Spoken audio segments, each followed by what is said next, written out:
Inovação é a capacidade de estabelecer novas combinações. Então, inovação não é igual a tecnologia. Também as pessoas confundem, pensam que a tecnologia é algo novo, e não é, tá? A própria roda, o fogo, são exemplos de tecnologia que o homem usou.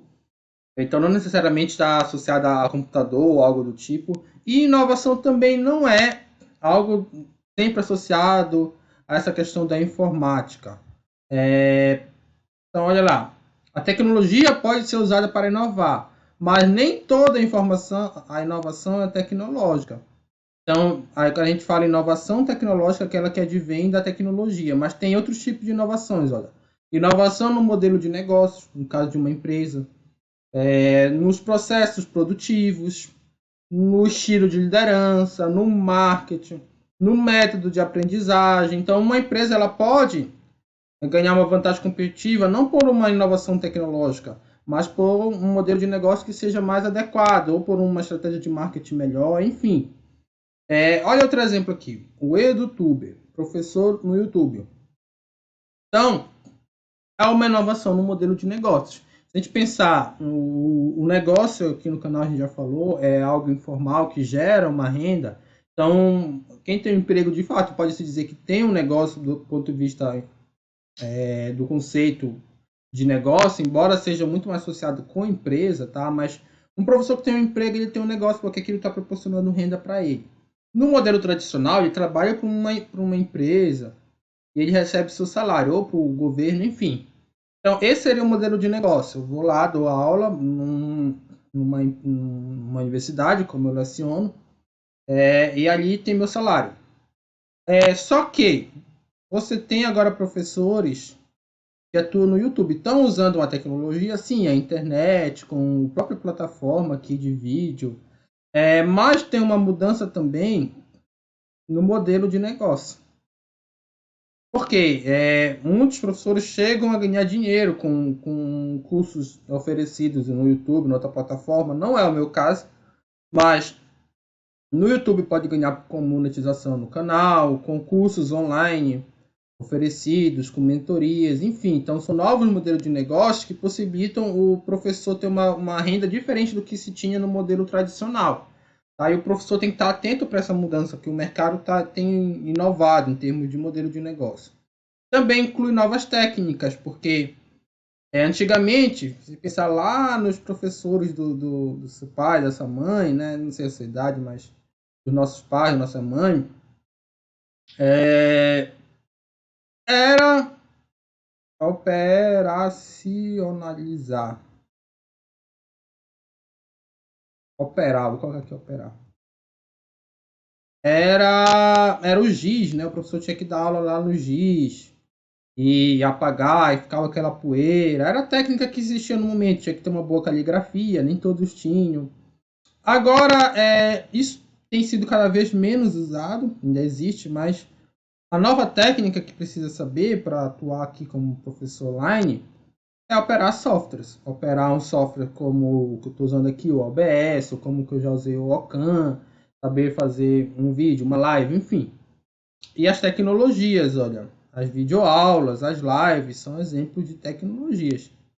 Tá? A técnica é operar um software para construir essa tecnologia. Isso potencializa, porque se a gente pensar no professor do passado, ele estava limitado aquilo que ele falava, estava limitado ali àquele grupo de alunos que estava naquela sala. Agora não, você coloca um vídeo gravado no YouTube com uma aula como essa, e aí o mundo inteiro pode acessar, né? Então você tem um alcance bem maior. Aí você potencializa a transmissão de conhecimento entre as pessoas e a ação humana como um todo, tá? Toda inovação encontra resistência sociocultural por pessoas que estavam habituadas com o antigo. Então, pega o exemplo lá do professor. Tem muito professor, muita escola que é contra aí o professor ter canal no YouTube. Existe, ou que diz, o online não dá certo. Tem muitas pessoas que pensam mais no tradicional. Isso sempre existiu para qualquer tipo de inovação, não só tecnológica. Mas se a gente pensar nas tecnológicas, olha lá, desde a Revolução Industrial, aí eu falei lá do socialismo utópico, né? Porque as pessoas pensavam que a tecnologia iria substituir a mão de obra. Eu falei na aula anterior, e as pessoas começaram a destruir as máquinas. Por conta disso, para não perder seus empregos. Foi uma, uma, uma onda que teve lá na Inglaterra industrial, mas que não foi resolvida porque não era esse o motivo, que as pessoas precisavam era se capacitar, seja o governo oferecendo capacitação para os empreendedores, enfim, ou eles mesmos indo atrás, né? Todo mundo tem responsabilidade disso, para adequar novas técnicas que eram necessárias naquele contexto, construir uma máquina, fazer um planejamento, algo do tipo. E a gente tem aqui, olha, outro exemplo, os taxistas. Logo quando a Uber começou a chegar, você teve muita manifestação de taxista contra essa inovação. No caso aqui é uma inovação tecnológica que é muito mais de modelo de negócio. Porque não, a Uber, ela usou da tecnologia, mas a essência dela é um modelo de negócio diferente. E claro, não é sempre 880. Essa inovação ela é só tecnológica, essa aqui é só de modelo de negócio.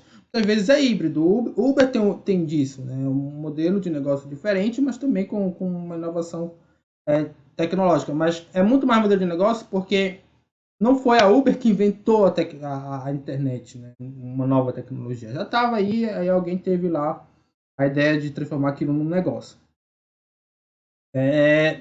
E aqui a gente tem grandes inovadores, o Taylor, que é o principal nome da administração científica, que é uma teoria aí primordial da administração.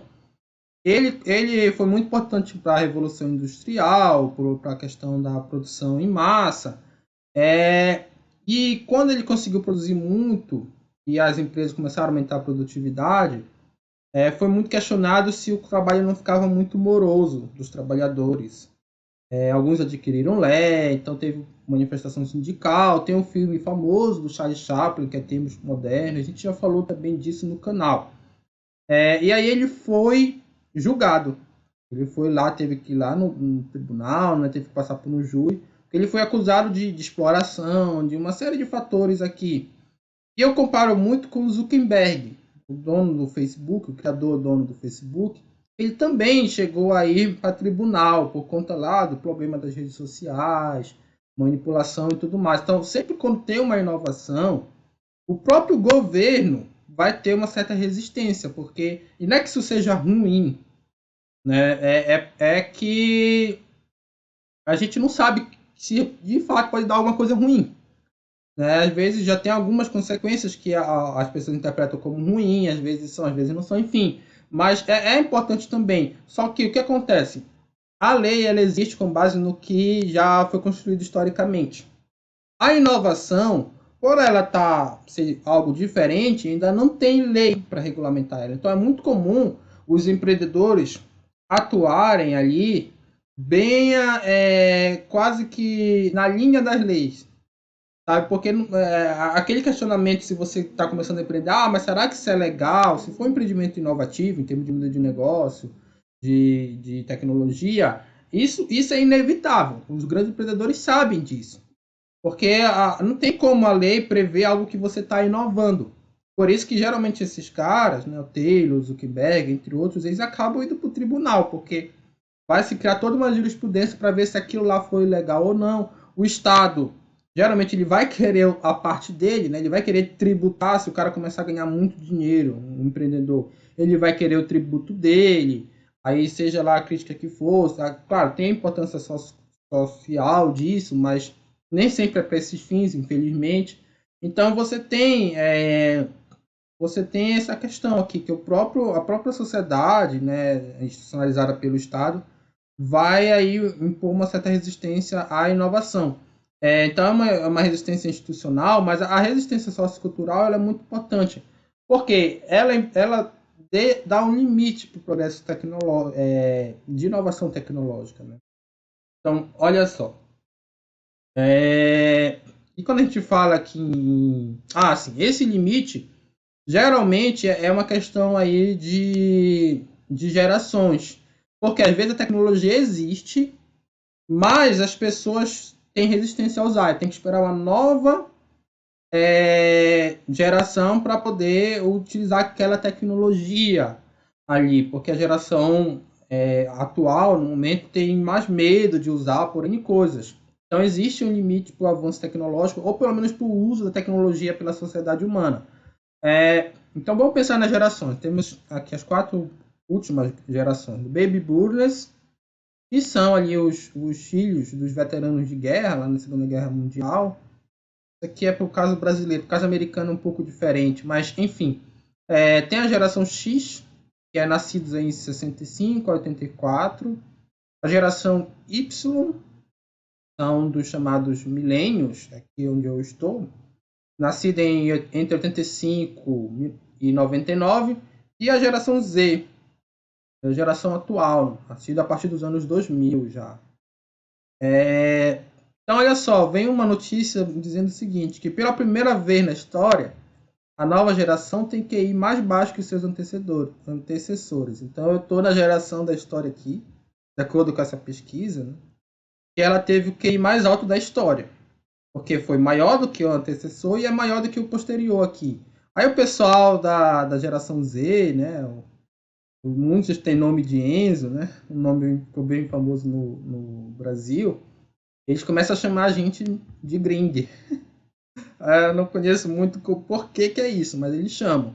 Estão dizendo que a gente é ultrapassado, né? E coisas que, por exemplo, nós milênios percebemos na geração X e muito mais na geração do Baby Boomers. Essa questão, por exemplo, do uso das redes sociais, das tecnologias de forma adequada. O pessoal do Baby Boomers aqui, X, que é a geração X do meu pai está aqui ainda, eles têm mais dificuldade para usar a internet. Provavelmente aí, se você for da minha idade ou mais novo, seus pais também vão ter mais dificuldade. Coisa que eu acho que meu filho não vai passar, porque a geração Y foi uma geração que já se acostumou com a questão da internet. Só que a gente não se acostumou foi com o TikTok, que é mais da geração Z. Mas, enfim, então tem isso, tá? É claro que eu, particularmente, a minha opinião é eu não acredito nessa pesquisa. Eu não li, não sou da área, mas eu acho que a humanidade evolui. Eu tenho um pensamento positivo em relação a isso. Então, eu acho que a geração Z vai nos superar em termos de inteligência, assim como a geração posterior vai superar a geração Z. É, e talvez seja porque são coisas que hoje se pede mais. Por exemplo, o próprio TikTok, um vídeo rápido que chame a atenção. Isso parece ser banal e muitas vezes é besteira. Claro que chama mais atenção, sempre foi besteira, não só com essa geração, mas é uma coisa que é uma nova tendência de marketing, está muito claro isso, tá? É uma grande discussão, mas e tem um filme muito interessante que eu recomendo, um filme do Woody Allen, que é Meia-Noite em Paris. E ele trata desse conflito de gerações aqui, né? Na verdade, é uma pessoa que sempre pensa que antigamente era melhor, por contar aquele saudosismo que as pessoas têm, né, em geral. Quem é aqui da geração que sempre fala dos anos 90, que era melhor do que a atual, que a geração hoje é muito mimimi, essas coisas. E esse filme é muito interessante, tá? Não vou dar spoiler, mas filme clássico aí, quem quer assistir, eu acredito que vai ter uma boa experiência. E assim, a gente falou de resistências socioculturais, e é um erro a gente pensar que elas só atrapalham, porque eu falei, o limite para a inovação tecnológica, as pessoas pensam na inovação tecnológica como algo bom. Só que essas resistências, que inclusive esse pessoal aqui mais antigo, né, começa a falar, isso não é legal, começa a ver o TikTok, por exemplo, isso não é legal, né, o pessoal começa a ser muito gringue, esse pessoal é chato, porque eles ficam presos no passado. Às vezes sim atrapalham, só que a gente tem que ter cuidado.